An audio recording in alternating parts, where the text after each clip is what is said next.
What's up, everyone, and welcome into another edition of the Nightcap. I'm Matthias Schwarzkopf. With me is Levi Stevenson and our dear friend Andy Mitz from the Rock Chalk Podcast. What's going on, fellas? Pretty good. Not a whole lot. It's going pretty good. Yeah, I realized. It's the wrong question, Andy. What the hell? What? It's like, what's going on? Pretty good. Pretty good. And a special about that or something. So Everybody's everybody is in a delirious state as Iowa State and Kansas are in fact playing a big game that is not basketball. Can we believe it? It is meaningful. Iowa State, Kansas things in November, and it's not basketball. Not that Iowa State and Kansas ever played basketball in November, but against each other anyways. But it is a strange time that both teams are playing meaningful November football against each other. yeah, what is this meaningful football thing? I don't know, we're just figuring it out now. Okay, like I want to it, stop I'm this just not shit used to right it. now. Brownie's been on this black licorice kick all day in the chat, and I just want it to be known that his views do not reflect the views of Wide Right and Natty Light one bit. I absolutely agree that it is not elite. So Yeah, I that's agree because with you. black licorice is dog shit.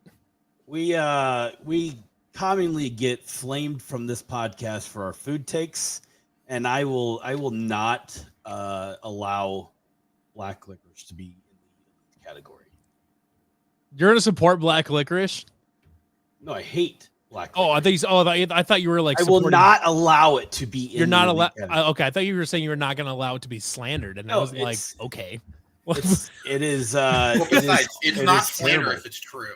So Yeah, it's not slander if it's true, because black licorice is terrible. I have found that people who like black licorice, it's kind of like one of those things like you either like it or you hate it, and it's kind of like what is it?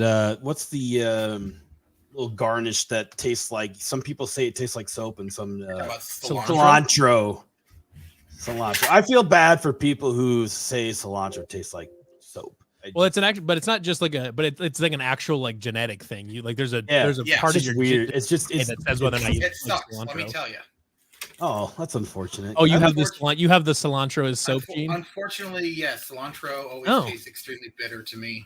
Oh Interesting. no. It's funny because I like a lot of things that have it in there, and I've just kind of like dealt with it as an acquired taste almost, which is a little strange, but I am not going to give up my fantastic Mexican food. David's on the right track here. Cilantro's great. Black licorice is dog shit. That's exactly right. Yeah, cilantro. I mean, to me, if I'm like cilantro if I'm gonna have something like gummy, like licorice or something like that, I'm just gonna get Sour Patch Kids. I'm not gonna waste my time with licorice. I don't know. I like Exactly. Twizzlers. Twizzlers are fine, but like I don't know. I'm not gonna pay. but I'm not not the gonna black pay money lic- for Twizzlers. But not the black licorice Twizzlers. Like the red ones are pretty good. The pull and peel, those are really good. Well, I know some Pull people and that peel, are baby. I know some people that are Red Vines people versus. I Twizzlers. love red vines. I haven't got this good looking of a body without having a few pieces of candy in my day.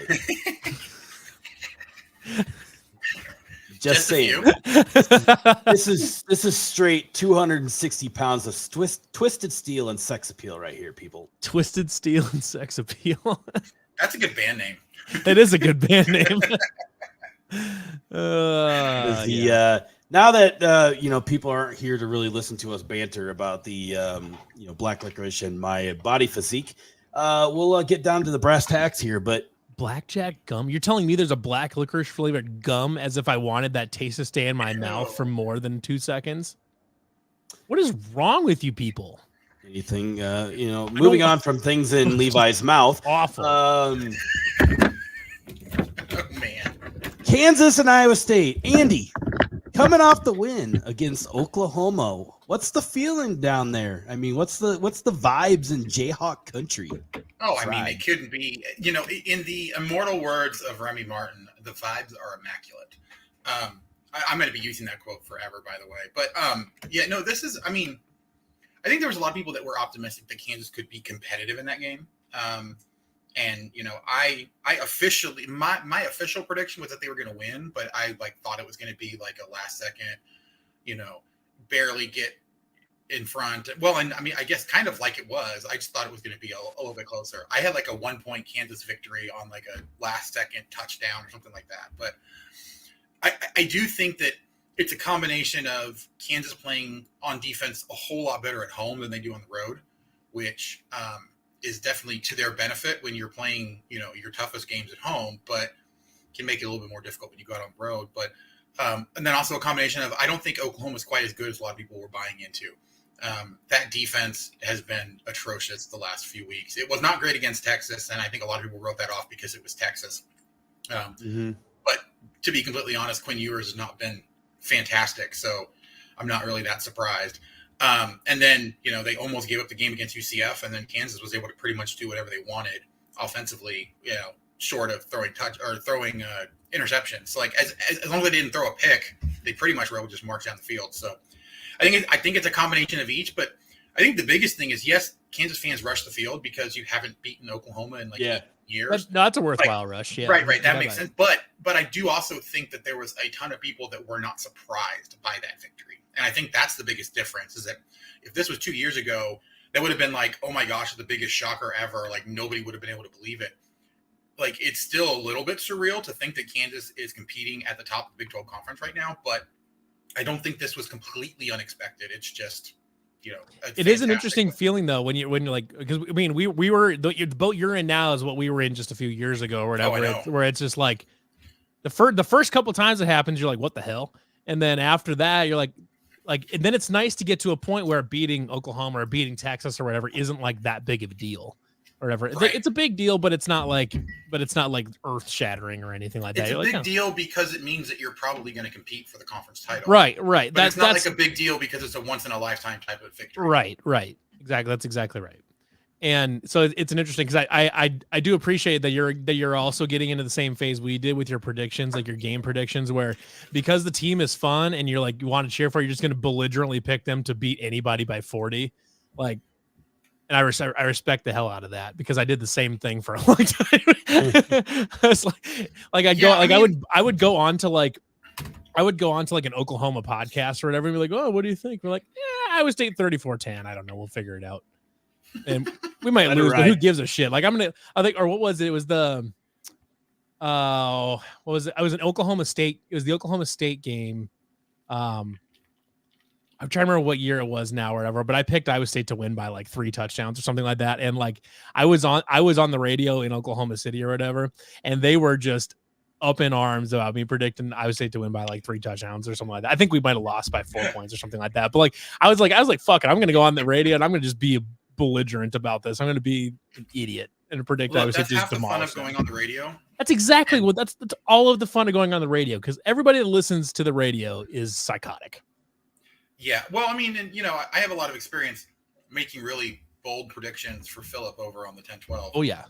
And so it's not like it's not like I'm necessarily that concerned with making a bold prediction and then having to deal with the fallout. Kansas State fans will never let me forget the ones that I get wrong, but I think I've had enough good ones that I'm just like, yeah, I don't mind. Like, I'm more than willing to go in and change my opinion, but I also don't think that any of the ones that I've picked this year have been like completely outside the realm of possibility. Like, I was confident in Kansas beating BYU, was confident in Kansas beating UCF. I don't think I expected to be quite that dominant. Although I actually did say in our predictions article, I was like, don't be surprised if Kansas goes over 350 rushing yards against UCF. And hey, guess what? They went 399. So, I like to crow about that one a little bit, but, I think that this is something where the team has not outperformed a ton of what the general expectation was. It's just they haven't been bit by the complete randomness that is the Big 12 half the time. Yeah. It's kind of been, I don't know.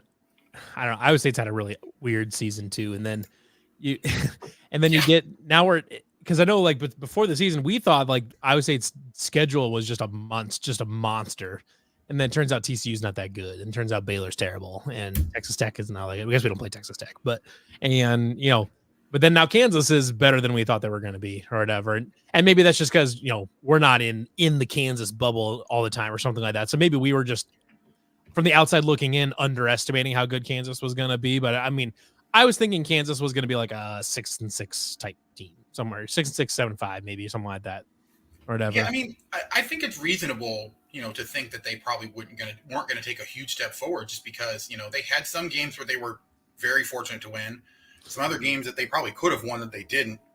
But the real question was going to be, can the defense take a stride? And honestly, it's much like for the middle of, or all from like 2000 onward, that until you saw the Jayhawks lose the conference title in basketball, you weren't going to pick against them. Like, until you saw a Kansas defense that was actually good on the football field, you weren't going to just assume that it was going to happen. I do think those that were like with the program saw the different talent they were bringing in, kind of saw the step up. And I wasn't even one of those people that was like, gung ho, Kansas going to go 10-2 and win the Big 12. It was more of I think this team's going to be improved. I could see, at first I was talking myself into 7-5, 8-4, and then I bought into the hype right before the season started and said 9-3, which is still a possibility. But like, I think this is a defense that is much improved, that has more talent from top to bottom. And that's been the big difference. When you can consistently get a pass rush on first, second, and third down instead of just first and second, and then you have to have guys come off the field and just hope that you don't give up a third down conversion, that you can play a lot differently. You can be a lot more aggressive. You can do a whole lot more. And I do think that the frontline guys and even the first backups are able to hold their own a lot better with the Oklahoma starters or the Texas starters. Like, some of those starters before were just so much better than the Jayhawks last year that they just couldn't do anything. And Kansas utilized their depth to be successful last year. And when you got to the point where the front line was just that much more talented, it was impossible to use that depth because they would go so fast you couldn't get guys off the field. This year, that's not the case at all. You have guys that can hold up for 6 or 7 plays in a row, and then the offense will go ahead and substitute, and so you bring in some fresh guys. But they have multiple transfer, and I think that's the biggest difference, is that Lance Leipold has figured out how to use the transfer portal really well, how to kind of do scouting in the transfer portal to take those guys that maybe didn't get the chance that they were expecting to get at a lot of other places and use their tools and bring them in and fit them into his system. And that's been the biggest thing, is that the way that the system works, the way that they slot guys in, it is really easy, I think, for them to identify what it is they need, who they think can bring it. And then there's a lot of pressure from other players to make sure that you're up to snuff, that you're doing what you're supposed to do. There's a lot of internal, like, the coaches talk about how it's a little bit different than they've ever had, because this Kansas team the last couple of years has done a lot more of their own coaching with that, instead of having the coaching staff have to do it. So when you have those guys that can coach, that can make adjustments out on the field, that can do all that stuff, it completely changes the way that your defense plays. Well, let's keep it on the trend here at the Kansas defense a little bit, but the numbers do certainly show that defensive line is getting to the quarterback. In the sack percentages, they are 34th in the country at getting to the quarterback. And I think that might just translate a little bit here. Maybe, and you can correct me if I'm wrong, but maybe the secondary isn't quite as up to snuff as the defensive line is, just because of I would say they're not a terrible pass defense. They're kind of middle-ish of the road in terms of numbers. But the defensive line is certainly getting to it. But where the struggle is happening is stopping the run. And that's always been an issue for this team. What is, I guess what is you got guys that are getting to the quarterback up front, but why aren't they contributing to stopping the run? Well, it's a little strange. I think they have a lot of guys that are definitely pass rush specialists, and so they're ready to kind of sell out against the run. I think the biggest issue that they have is that, and where they tend to get beat is when they're bringing pressure from the outside. So if they have an Austin Booker coming in or a JB Brown like creeping up from an outside linebacker, they're not typically as strong up the middle. And it's been a little bit of bad luck, a little bit of teams kind of recognizing when they're going to bring pressure that allows them to kind of get, some additional. Against Oklahoma, though, they were like before it used to be you would get there, you bounce off of a guy, and, he wasn't able to slow you down enough that the other guys could get there. That changed against Oklahoma, against UCF. Like the last few games, and even like to an extent against Oklahoma State on the road, but obviously Ollie Gordon is just ridiculous. But they were a lot stronger. I think the one play I like to point to, Tommy Dunn Jr., who doesn't even actually start, like he's like third string or something like that. He was out there because of how far they rotate. He was out there.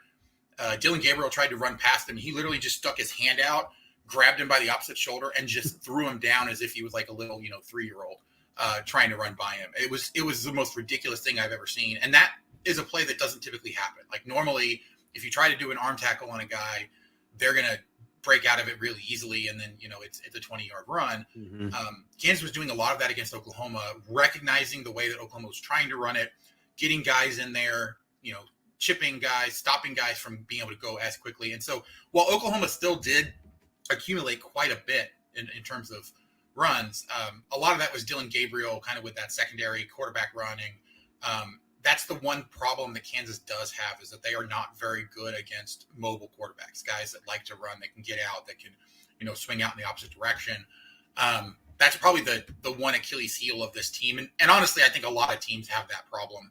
Yeah. It's getting a lot harder to kind of account for a quarterback who likes to run quite a bit. So, but that's where most of it's come from, is like, if you look at most of these, it's quarterbacks that are having big impacts there, and then it softens everything up for the rest of the team. Sure. Well, I guess, Iowa State's kind of focusing here. I mean, we've gone through, I guess, a roller coaster of a season offensively, right? Where it's been absolute dog shit to where we're going. It's a roller coaster, but all it was is it goes down and then back up again, and that's it. That's all it does. Yeah, so it's like, in the up is it's. I wouldn't say it's like skyrocket. Let's go to the top of the World Trade Center type of ascendance of the offense. No, it's going up a little too fast on a shitty wooden roller coaster, and you're kind of hanging on. You're like, I think this is going to stay on. So we've done it. They've done it both ways. It seems a whole lot more like falling through an open manhole cover and then a gigantic flood of sewer water coming down and like rocketing you out of the manhole again. That's kind of fair. That's fair. That's not inaccurate. I wouldn't say. So Iowa State's kind of won this in both, or done well offensively in two ways, right? So the two ways have been, one is the pass game, where they kind of gets Oklahoma State and Oklahoma for that matter, where they had some success against Oklahoma, was kind of being that poor man's air raid offense. And then against TCU, it kind of reverted back, and I think this is a more preferable point for this coaching staff, is the balanced attack, where they're kind of getting some 5 yards of cloud dust in the run game, and then just allowing some guys to make plays in the passing game. And Rocco is now kind of gone into the point where we've done a lot more quarterback runs, which, to your point, I don't know if Rocco's the dynamic guy that's going to be busting off a shit ton of yards against any defense for that matter, but it's certainly been something that's been added into an element of offense for the Iowa State. So when you look at Iowa State's offense versus Kansas defense, what do you expect would be the route for success for Iowa State against Kansas? Well, I think that Iowa State's going to have to establish the run, because what we've seen is that in games where Kansas has been able to avoid, having to deal with both the run and the pass, like teams that focus in on the run, Kansas has done a really good job of bringing extra guys up. And they have a defensive secondary, I think, that's good enough that, like, if they can afford to bring up one or two guys, or they usually can afford to bring up one or two guys into the box if they need to, because you have, Jacoby Bryant, who nobody will throw against. He's actually a little upset because he hasn't gotten nearly the looks that he was hoping to be able to kind of, get the interceptions and all the other stuff that he wants to do. And it's because he's a damn good corner. It's funny because I don't even think he actually qualifies for most of like the ratings, because people just haven't thrown to him. So even though he has, an interception, I believe he has an interception return for a touchdown, and he has had that fumble return for a touchdown this year. He's had a huge impact on games. It just doesn't show up in the stat sheet because people don't actually go to him very often. So, sure. But on the other side, you saw Mello Dotson against Oklahoma, and I think that's what this defensive secondary does, is that they have gotten really good at reading quarterbacks. And so if a quarterback is at all late or at all stares down his receiver, they usually have somebody in the vicinity trying to pick off the pass. It's burned them a couple times that they try to get a little bit too aggressive with it, I think, at times. But this is very much a big hit kind of defense, in that they know they're going to give up yards. And, the idea is to make sure that you are keeping them from hitting the gigantic plays, because that allows you more opportunities to get a big sack or to force a turnover or something to that effect. So this is very much a bend but don't break team that can clamp down typically in the red zone fairly well, And they're really just looking to find that opening to really disrupt things. And that's where they've been the most successful, is when they bog down a team so much that the team decides they have to try something, and then it doesn't work out for them because Kansas jumps on it. I was trying to look up their red zone scoring percentage on defense. It's not fantastic, but it's also not as bad as you might think. 96.67%. It's not great. Yeah. Well, but you have to remember that includes field goals. Like, yeah, correct. If you were to go by touchdown true. percentage, I think they're middle of the pack in terms of touchdown percentage in the red zone. Yeah, that's the one stat that I don't really like, because it literally is just looking at how many times did they score, and if you're getting inside the 20, short of a turnover, you're probably scoring every single time. So a lot of people are bunched up in I probably could dive a little bit deeper into that if I really felt like. Yeah, I probably could too. I was planning on doing it at some point, but I just haven't done it yet. So regardless, if anybody gets, get the red zone, a lot of teams are scoring anyway, so it's kind of like is what it is. But yep. Mm-hmm. So, all right. So let's shift it to the offensive side of the ball a little bit here for Kansas versus Iowa State's defense, where I would say Iowa State's defense is still, it's John Heacock. It's going to be one of those defenses that is more often than not keep you in a football game and not really give up multiple games in a row where they play bad. And we've seen a game and a half really from Iowa State so far this season where they've just been like porous, and had a lot of problems. They've kind of corrected that. A lot of it was, tackling issues, not getting the quarterback. They're still not getting to the quarterback great. And there's ways to attack the defense this year. I think it's just based on the youth and things like that. Now, one of the stars of the defense, Jeremiah Cooper, 50-50 to play. In Matt Campbell's terms, that means he's dead. So don't expect him to be out there against Kansas. So we'll just look at it. Right? The Kansas offense is. We know because Jalen Daniels is not playing, correct? Correct. Yeah. So we got Jason Beans at quarterback, and then I'm curious to see what he's gonna do. Like, how can he impact the game with his arm, knowing that Iowa State is probably going to try to take away his legs as much as possible? Yeah, I think that's a good way of putting it. The biggest thing that Kansas has done a lot better recently, especially with Jason Bean, is looking for those intermediate passes. For the longest time, Jason Bean was you either throw it out in the flat and let a guy try to run it on a screen, or you throw the ball 45 yards down the field and hope your guy can run under it and catch it. He's gotten a lot better with those rhythm throws that are what Jalen Daniels really does well. And so, I still think that Jalen Daniels is a better quarterback and will be the starter when he comes back. Sure. But it's not as big of a gap as it was even, end of last year or even beginning of this year. He has, Jason Bean has kind of developed to be able to hit those throws a little bit better. The real question is just the ability. You don't think that Jason Beans is the starter even when Jalen Daniels does come back? Oh no, he's not. And Lance Leipold has already said that. Like when Jalen Daniels comes back, he is the starter for the team. So interesting. It seems like Jason. It seems like Jason's played really well the last few weeks. So I guess I didn't know if that was going to be enough to push him ahead. Yeah. So he has actually been practicing more this week. Jalen Daniels has been. The expectation is that he's not playing in this game. He might be available if needed at some point, like if Jason Bean goes down. Which, knock on wood that doesn't happen. But, I think the expectation, and this is what I've been hearing for a little while, actually, is that, the goal is to have him back for the Texas Tech game next week. If you can have him back, that gives him a chance to, kind of hit the ground running, kind of ease himself in against Texas Tech, and then play that big game against Kansas State. But the thing is that while Jason Bean has played really well for the Jayhawks at this point, both Jason Bean and Jalen Daniels know that Daniels is the more talented guy. He has the much higher ceiling. Jason Bean, I think, has a good floor, mainly because of availability here. Sure. But if you have Jalen Daniels and Jalen Daniels looks like he even has a chance to be as good as he can be, then you don't take that off the field. The other thing, too, is that, Kansas actually showed this early in the year, and we haven't had a chance to see very much of it because of injuries, but they do keep Jason Bean on the field when Jalen Daniels is there. It gives them more opportunities. It allows them to do more things. There was actually a play against Oklahoma where they did direct snap to to Devin Neal, and then he flipped it back to Jason Bean, and Jason Bean threw it out, over to the sideline. That's a play that's actually designed to have two quarterbacks in, where it's a direct snap to Jason Bean, he flips it to Jalen Daniels, or he keeps it himself, kind of depending on what the read is. So they have those types of wrinkles that are all in the offense. They just haven't been able to use them all as much as they want to because of health.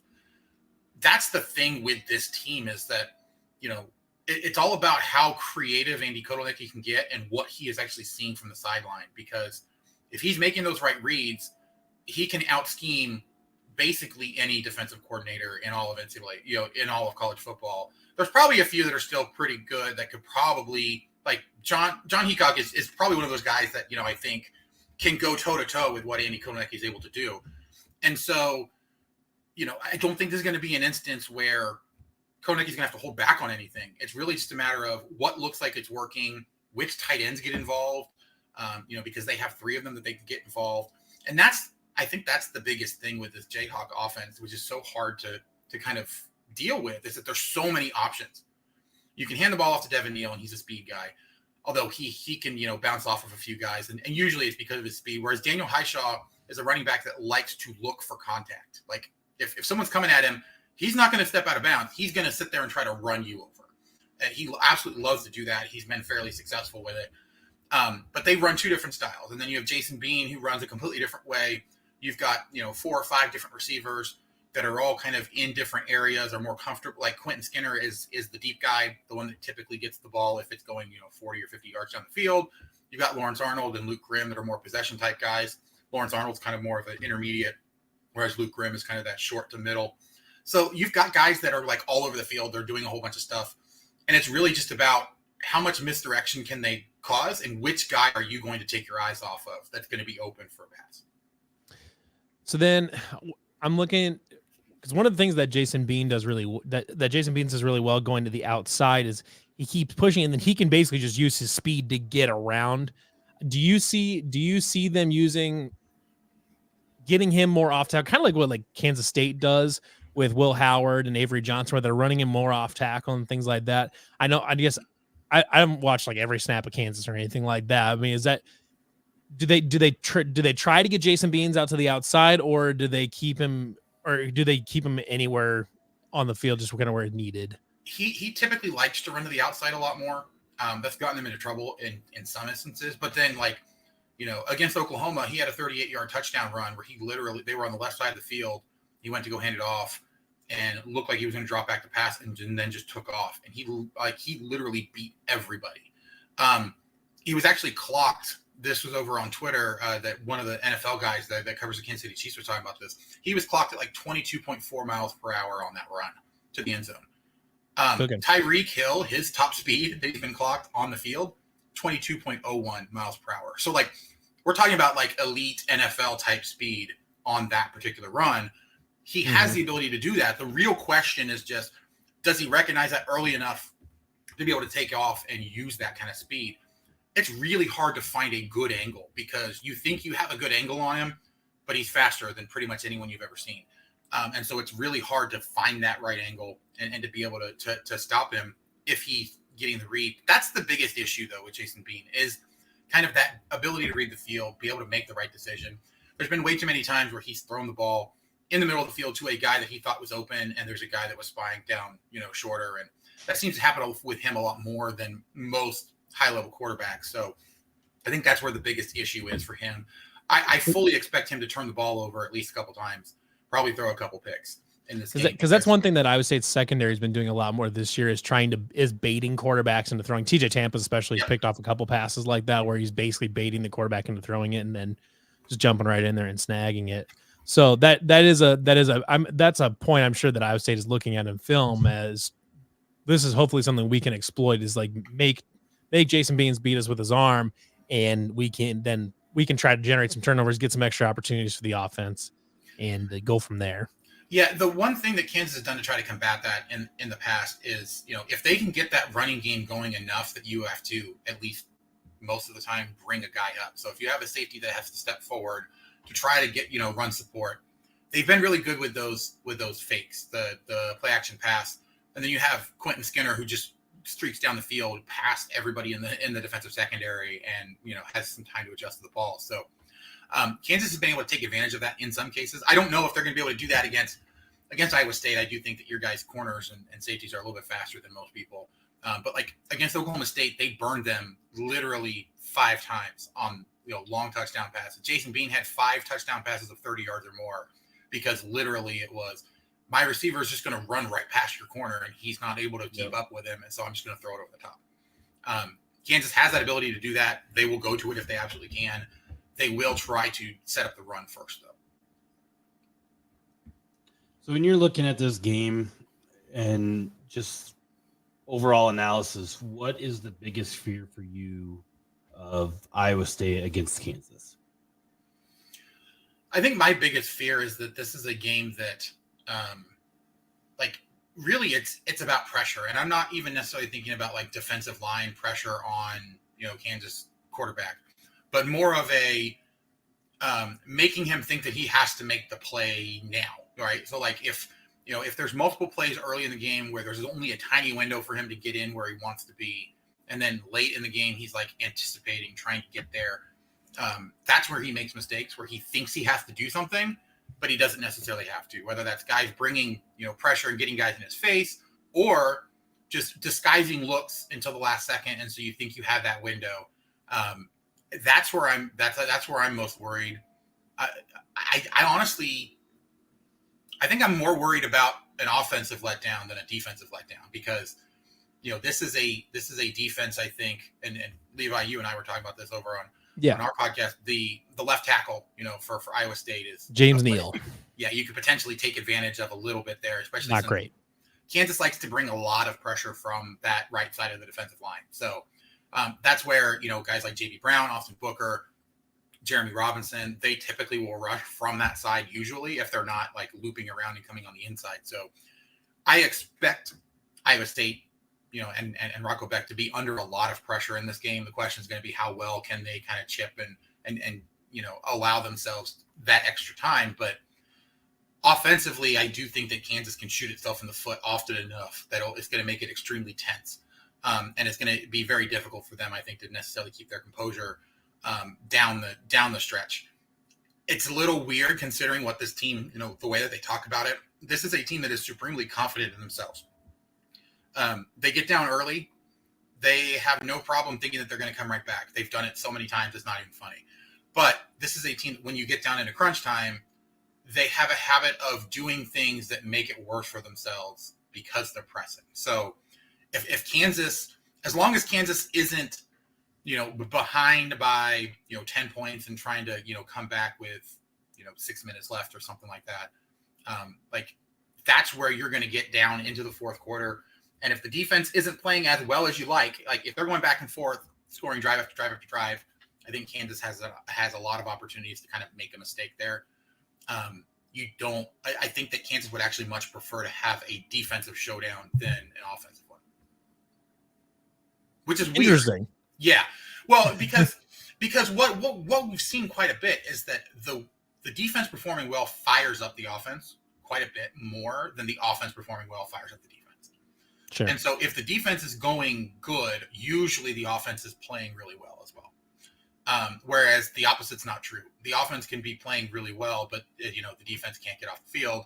The offense doesn't get on there long enough to keep that rhythm going. And so it's much more important, I think, for this defense to be playing well than it is for the offense. That's fair. Especially too, since Iowa State's offense has been much better the last month and a half, especially in the running game. Things like the running game has a pulse now and things like that. That if you can get Iowa State back into their bad habits of trying to force the running game and stuff like that, that's something that Kansas probably would like to do. And basically then force Iowa State to try to come back or something like that, which who knows? I don't, they've got receivers to do it, but a lot weirder things this year. So that we have. Yeah. Iowa State losing to Ohio and then going rattling off like three wins in 4 games, all by multiple scores. So yeah. Been wild and crazy ride. It's crazy. Which I think is there's no bigger sign of that than the fact that next week's only one game has actually been picked for a broadcast window next week, because everything is going to ride on what happens this week. Like, that's how people are going to be paying. And that is Iowa State at BYU playing at goddamn midnight. Yeah, pretty much. So 9:15 kickoff Central Time, and I'll be in the Czech Republic at that time, so it'll be 3 a.m. So that's fun. Oh, nice. Yeah, actually, someone that writes for our site lives over in Croatia, so he's routinely like our 2:30 in the afternoon are like, that's like 10 o'clock at night for him, and so he's loving that kind of stuff. Actually, I think he prefers the 11 a.m. kickoffs, which is kind of funny. I'm sure, because that's a normal time for him. Yeah. Yeah, exactly. Yeah, it's bound to with what we got going on in the Big 12 and from now and the future starting next year. Everybody probably at least maybe once, or if not every other year, is going to have one of those stupid 9 o'clock kicks, which is fine. It's kind of what we hoped for the conference to not die and us be left out in the doormat of somebody else's door, but. Well, and let's be honest, the price we pay for it. Big 12 After Dark is fun as long as it's not your team that's playing it.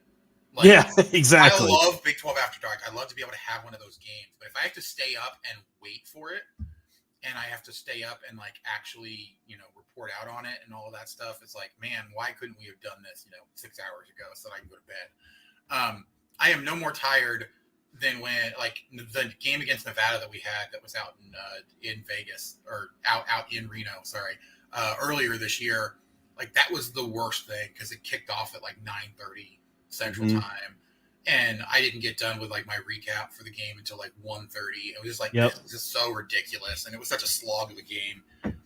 Unfortunately, I think we're going to end up having more of those, but I'm looking forward to I'm looking forward to having plenty of those games to watch and kind of dominating that time slot, because USC and UCLA won't want to play every single week out there.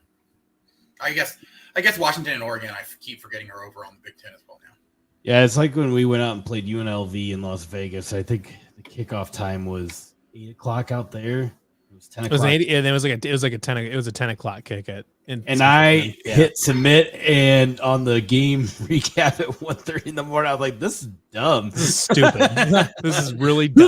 Who's actually reading this right now? Probably nobody. Why am I writing I was in Vegas. Yeah, anybody that's gonna read that was probably in Vegas. So it's like probably watched it live. Yeah, except for my broke ass. Yeah, good times. Good times. It's the price we pay, but you know what? It's going to be worth it. Have that extra window to kind of help. Well, I'm going to pull it up here, but this is the Big 12 released the future opponents for home and away. I know. God. So we're gonna dive into this a little bit here, and then before we wrap up here, we'll kind of get your quick prediction on the game on Saturday. So let's just look to. Oh, come on! Of course. How do I zoom that in? You can read it. It's fine. Anyways, yeah. So home for Iowa State in 2024 is Texas Tech, Baylor, Kansas State, Cincinnati, UCF, and then away is at Utah and Houston, Kansas, West Virginia. Did you just try to did you just pronounce Houston as No. It was actually Utah. I thought you were like, we're at Utah, Kansas, West Virginia. So next year, the next 2 years for Iowa State, really the only potential that we're gonna have is like a extremely late game, maybe at Boulder in 2025, but Utah next year could potentially be, one of those 8 o'clock kicks, 9 o'clock kicks, whatever. We'll see. And then in 2025 again. Yeah, 2025, then Arizona State, BYU, and Kansas come to Jack Trice Stadium, and then we go to Boulder, then TCU, Oklahoma State, Kansas State, and Cincinnati on the road. Then at home in 2026, Utah comes back to Jack Trice Stadium after they kicked our ass there. Not gonna lie, the 2026 home slate kind of rules. Utah, Oklahoma State, Kansas State, Cincinnati, and West Virginia. That's a great home. That's a fantastic home slate. Now it's then you go 2026 in Arizona and BYU. 2026 away schedule is equally shit. Yeah, so but also having to go over to UCF. We have to go to Waco and Orlando in the same goddamn season. And then also all the way over to the best road trip there is Tucson. I'm sure Tucson's a nice place. But you know what? The other road trips, half of the road trips are to Waco and Orlando, Florida. Two horrible places to go. Let's put some odds on this. All right. 2027, Colorado comes to Jack Trice Stadium. What are the odds that Deion Sanders is the head coach of Colorado? 0%. Yeah. I mean, because Colorado will probably be all right next, like in 25, they're going to be fine. 26, they'll have a decent year, and then he'll move on to some high-level school. I guess it's really just about which team is going to open up at that point. Yeah. Because I also get the feeling that he wouldn't mind staying at Colorado, where he can basically run it however he wants, as long as they're decent. He can do what he wants at Colorado, and it is a Power 5, so he should, short of a blue blood or something like that, and we know he's not going to Florida State. So, you have to find a blue blood that's not Florida State. And, who knows beyond that or whatever. Maybe, who knows, maybe after 26, Dabo Swinney takes the job at Alabama and then Deion goes to Clemson or some shit. That'd be kind of wild. I don't know. I got thinking about that earlier today when I saw this 2027. Deion Sanders will never coach a game. Now let's talk about the real problem here. So the real problem is glaring there in the 2027 season, which is that Farmageddon is going away. The ball was on the tee for rivalries here, and I know Andy has no skin in this game whatsoever. Yeah. So the ball was on the tee for rivalries. No, I mean, here. You know what? As somebody who does not actually participate in that rivalry, that is one of the rivalries that I enjoy watching as a neutral observer. Yeah. It's the one thing that Kansas State fans and Iowa State fans agree on, other than protecting the conference at itself. But it's another one of the two things that we agree on is one, protecting the conference, and two is that we should be playing each other and that we need a trophy for the game. And now have Kansas State can go all the way to hell, but I still want to play them every year. And they would probably say the same about us. So lots of Kansas State fans have been saying that. If you look on Twitter and stuff like that, every Kansas State fan's what year are we at? 109? It'll be 109 by the time the 109th meeting will be the last uninterrupted. Yeah, I think the biggest problem right now is that they were basically in a no-win situation, right? The Big 12 either had to protect 2 or 3 rivalries for each team and run into the same issue that the SEC and the ACC are dealing with, where you don't play everybody. It takes 7 years to play everybody, even once. Or they can protect a very minimal number of rivalries so that everybody can rotate through. And I think they did that. The problem is that the Kansas State rivalry is one that is going to be protected over Farmageddon. Unfortunate, but that's the way it is. All of these in-state rivalries. Let's say you're not going to protect Farmageddon, which I think they should have protected Farmageddon. But let's say you're not going to protect Farmageddon. Oklahoma State is another big rival of Iowa State's. Whatever. It's not it doesn't have an official name or anything like that, but Iowa State Oklahoma State has been arguably the most competitive series in the Big 12 over the last decade. And I think it's the last 8 of the last 9 meetings have been 1 score or less. It's a wildly competitive rivalry. Yeah, I would have thought that they would have picked one permanent rival. If you're not everybody gets one protected rival. Now there's a couple that don't really have a good one. Colorado doesn't really they just don't have a good one as far as a protected rival or whatever. But that's the only thing that you would potentially be concerned about, right? It's just if you're going to try to do it and set up a protected rival, all the in-state ones make sense, right? Mm-hmm. So then you have to basically assign it for the other people that don't necessarily have one. Well, the closest to Colorado is either going to be Oklahoma State or Iowa State. Those are the only two that really make sense. I guess maybe you could say Texas Tech potentially. Where I'm at with it is, and we've been talking about it in the Wide Right Slack a little bit, is so Iowa State, Oklahoma State, Kansas, and Kansas State are the last remaining original 4 members of back when this thing was the Missouri Valley Conference and Grinnell College was in the conference or whatever. We are the original 4 members. This is like the NHL where you got the original 4, and to me, those 4 should get preference on something. We've been here since the beginning. I know TCU Baylor is intense. I get it, or whatever. TCU has been here for not even 2 decades. They haven't even been here 15 years yet. Baylor just joined in the 90s. Like, this conference existed for damn near 100 years before Baylor got here. And now all of a sudden Baylor and TCU is some sacred. Arizona State, it makes sense they're in state or whatever, but that's not like I don't know why we're pretending that's some sacred rivalry. They're both like, it's just like, I think they're only protecting it just for travel concerns, just to make sure that the 2 in-state schools can do it. Yeah, I think that's a big part of it, but I think it's also like, I think it makes sense that they essentially said, okay, we're only going to protect the in-state rivalries that are there. Like, because that's a very narrow way to keep the biggest ones that are absolutely going to cause a problem if they go away. Without having to then give everybody one. And I agree. I think they probably could have done it. I also saw a comment about the pod system. I thought a pod system could have potentially worked, but I think there's still the question about how you rotate stuff around and make it so. Well, you'd have pod A, B, C, and D, and then pod A play B on the road and C at home, and so then B would play A at home and D on the road or whatever. I mean, you could. There's a round robin system to work there, so that way you're just rotating around and who plays who when. Yeah.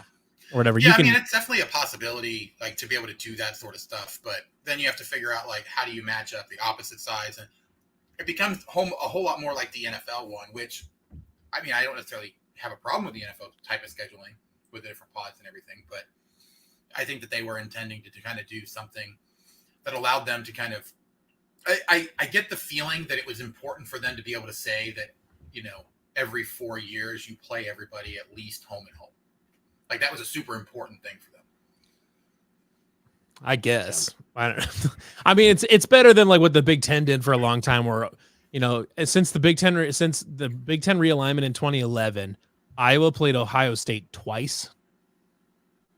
Like, I think this year was it they played this year?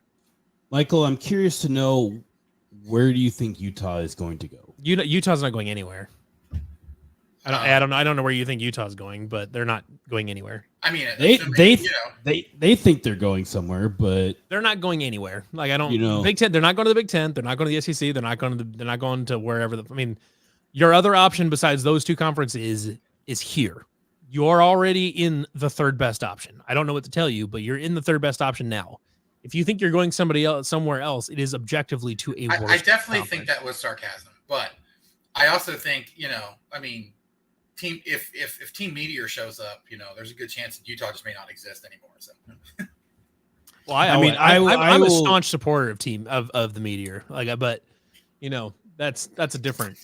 Are you glad though that you didn't get BYU as every year? Like, apparently.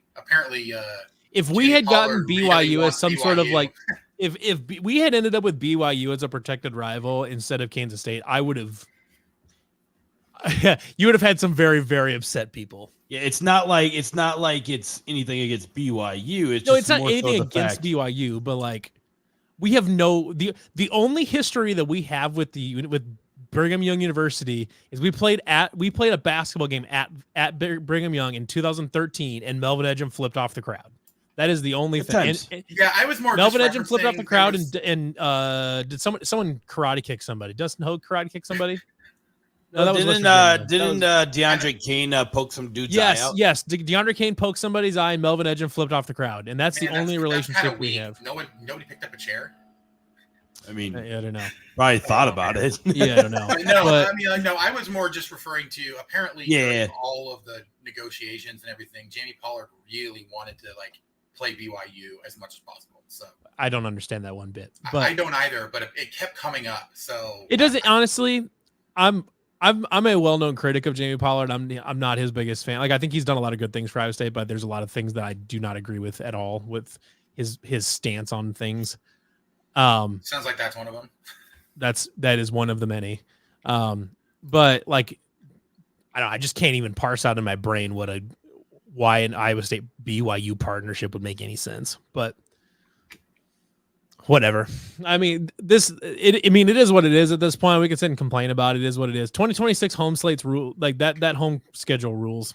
That's going to be a great home schedule. We get 5 home games there.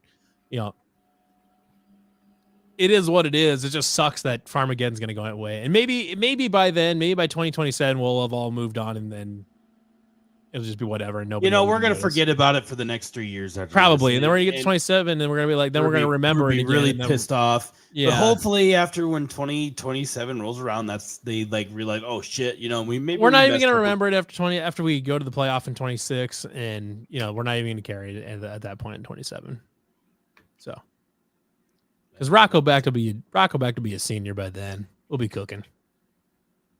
No, he'll be gone after 2024. That's true. So actually, that'd be JJ Cole's junior. When Rocco Beck wins the Heisman in 2024, he'll move on. He'll to the NFL move on. So JJ will actually be in his full second go. season of starting in 2026. Yep. Yeah, that's true. Yeah. See, this is why the hard hitting analysis. This is why they pay us to be on this podcast. This is why they talk about these things. You're getting paid. I was joking. I was kind of hoping somebody would be out there and be like, wow, we could pay them. Let's do that. But nobody's good. Nope. Nobody. You know what? You could always say if they pay you, then maybe, the takes will be better. No, that's not. No.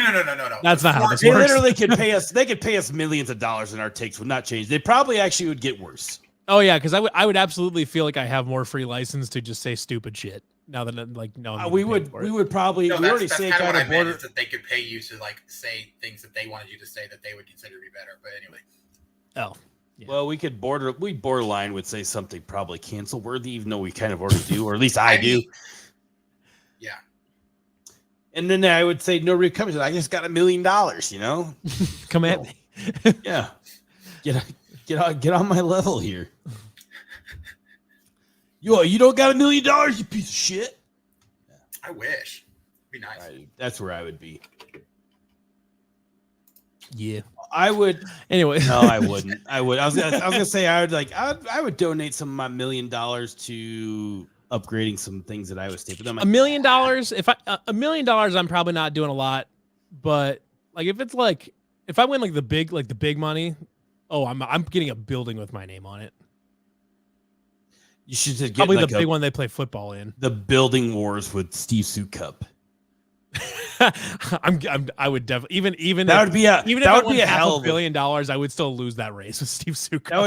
That would be a hell of a show on HGTV, like Building Wars Iowa State campus. I would just build a slightly larger grain bin.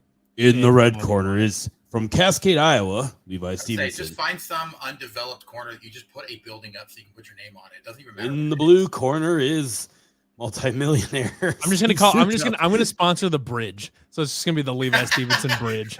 That's all it's gonna be. It's just gonna be. Yeah. You just if you could hang something from the bridge right now, just like any propaganda, just something just to get people riled up, what would it say? What would the sign say? What would you hang there? Specifically, right now. Yeah.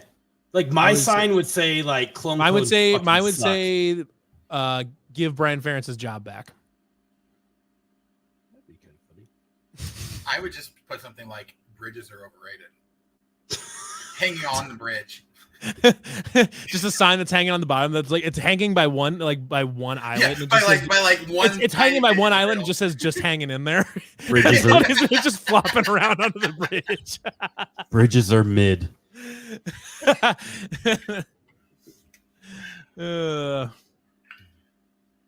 don't know. That'd be you could have I don't know, just a sign that you could change weekly to anything that's just pissing you off that week. Just change it to say something. See. I mean, that should be a good sponsorship opportunity. I've thought about this for donating a bunch of money for a new press box, but then I get to thinking about what does that get you? But that's where I'm at is yes, does Jack Trice Stadium need a new press box? No question about it. It sucks. It's easily the worst one in the conference. That's just more suites for people in their elitist clouds to drink beer and we. I'm not going to renovate the fucking press box that I'm never going to sit in. Why the hell would I donate that? I'm gonna do some other shit. I'm gonna put a second level above there. I'm gonna put a dome. I'm gonna put a goddamn retractable roof. I would donate that $500 million from the Powerball to Iowa State Athletics and put in there a disclaimer that you can only use this if You sell beer at Jack Trice. You sell beer at Jack Trice. You can only have this $500 million if you sell cannot beer. cash this check until. Because let me tell you, they're going to need that much. Yeah. It's like I can tell you right now, they could have a press box that wraps around the entire They would not give it back to us. They still would not give us a press pass because Matt Schultz does not like us. That's okay. I mean, if you made, one of the stipulations of renovating the press box was that you actually get to be in the press box, I'm sure that they would. Okay, tell stipulations. They would tell us. They would tell us to go to hell. I'm honestly, if we showed up with a $500 million check, they would not tell us to go to hell. And if we had those two stipulations that we get a press pass and the beer is sold in injection, they would. I don't want to buy my way into the press box because I don't want to earn it and I don't want to buy it. I want them to be like, I want to use my leverage. Like, what leverage do we have? $500 million, but I'm not gonna buy my way in. I'm gonna act like a goddamn mafia boss and walk in there like. Just like act like I'm being shady, even though I'm just like offering to buy them a new press box. Lucky for you, Paul. Is there a hotel going in the side town? There is a hotel going in. There you go, Paul. Side town is going to have a hotel closer to campus for you. Should just call that thing Ice Town and get it over with. Oh yeah. Okay, I followed that reference this time. That's good. That's good. I didn't, but that's okay. It's Parks and Rec. Yeah. Oh, okay. That makes sense. Yeah. I was 2 seconds away from asking what size to them. I'm like, yeah, okay. The good news is we can start. We'll be able to finally be able to tailgate in a hospital parking lot. So that's cool. Wild things are wild. Wild things are indeed wild. Heard Peoples is going in there. Peoples is going in there. I want them to. I need a new Mickey's because Mickey's is closed, right? So okay. So they're not done really renovating. More than likely, okay, theoretically, your parking spot gets moved. What's the thought process in Levi? Depends on where they try to move me. Okay, let's say they put you in vet med. For reference for anybody that doesn't know, we tailgate on the very, very north end of C3. Right along. They wouldn't put you in vet med. The road. So a lot of people more than likely have their parking spots moved. Oh, if they made me pay the same amount of money and put me in vet med, I tell them to get fucked. No, I mean they're not gonna put you in vet med because that's like two extremes. So they're gonna probably let's say north side of Hilton. I don't love that. That would take a lot of considering. If my donation level was required to be the same, that was the same level, and they just it will, and it more than likely will go up. Oh, I know it'll go up, and they'll stick me on the north side of Sheeman or north side of Hilton or something like that. I will not be a happy camper.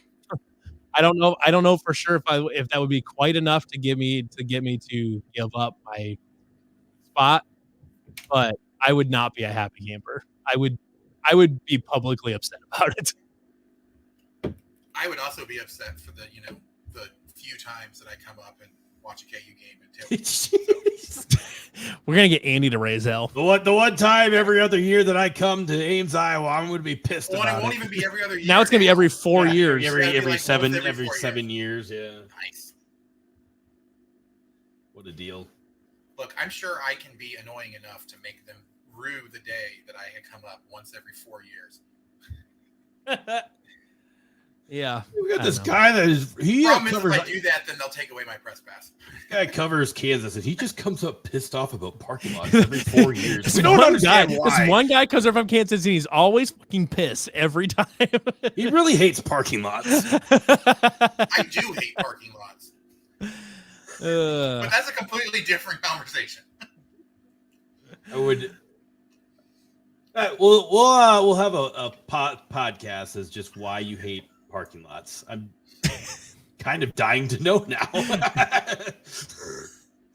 But anyways, man. Okay, before we wrap this thing up, Andy, give us your official prediction of Iowa State versus Kansas. Well, I'm going to be there, and I can guarantee that it's not going to be as lopsided as the last time I was there. So that's your no-brainer prediction. But no, I think that this is a Kansas defense that is good enough to get pressure on Iowa State.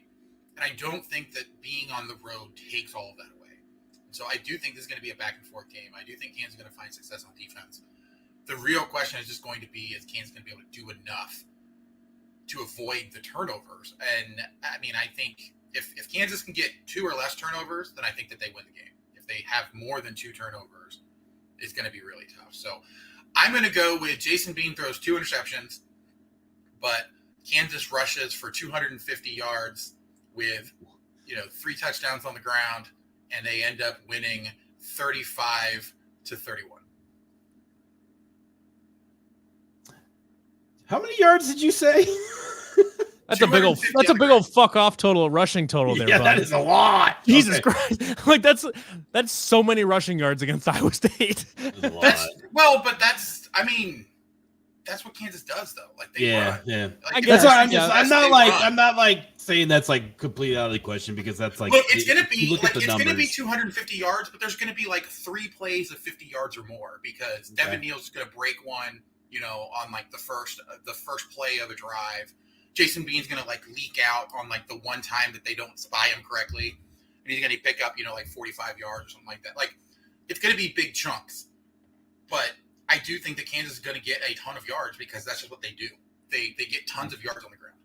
Kansas and Iowa State have more first downs than Iowa and Northwestern have points. Absolutely. No question about it. Oh, yeah. Easy. 10 first downs apiece. That's easy. That's easily going to clear whatever Iowa and Northwestern. Offensive points, I would agree with that. I think Northwestern even offense is bad enough that Iowa could probably score 3 touchdowns defensively. So, yeah, maybe. Shout out Brian Ferentz. Brian Ferentz. Maybe the question is Brian Ferentz going to continue to do the exact same thing he's always done, which is be this lame duck fucking milquetoast thing? Or is he going to say, fuck it, I have no job at the end of this anyways, I'm going to do the dumbest shit I can think of? Oh, you mean like, is he going to actively get worse just for the hell of it? Not necessarily actively get worse, but just stop caring and just call the dumbest shit he can. If there's all the you goofiest act like stuff he he can cares find right now. Like, if they tell you this past week that you lost your job, like you're not coming back, but you still have the keys to the offense, I just go fucking rogue. I just start fucking just do whatever you want. Like air raid. What's Kirk gonna do? Not invite you to Christmas? Like, come on. Like, what are they gonna do? Fire me? Oh wait, that I already have, but they're still letting me work. So let's just do it. Fucking, I'd come out in the triple option just to piss people off. Yeah, right. There's a reason after you get fired, security typically takes all your stuff. And I mean, what's Kirk gonna do? Is he gonna take away his weekly allowance or some shit? Like what? Like he's gonna I don't know what the consequences are for Brian Ferentz just starting to just say fuck it, chuck it for 5 weeks. I would do the triple option. That'd be hilarious. I want to see some fat guy runs. Well, Deacon Hill is only fat guy runs, so backup left tackle at quarterback. Exactly. It's basically what Deacon Hill looks like, because Deacon Hill is fat.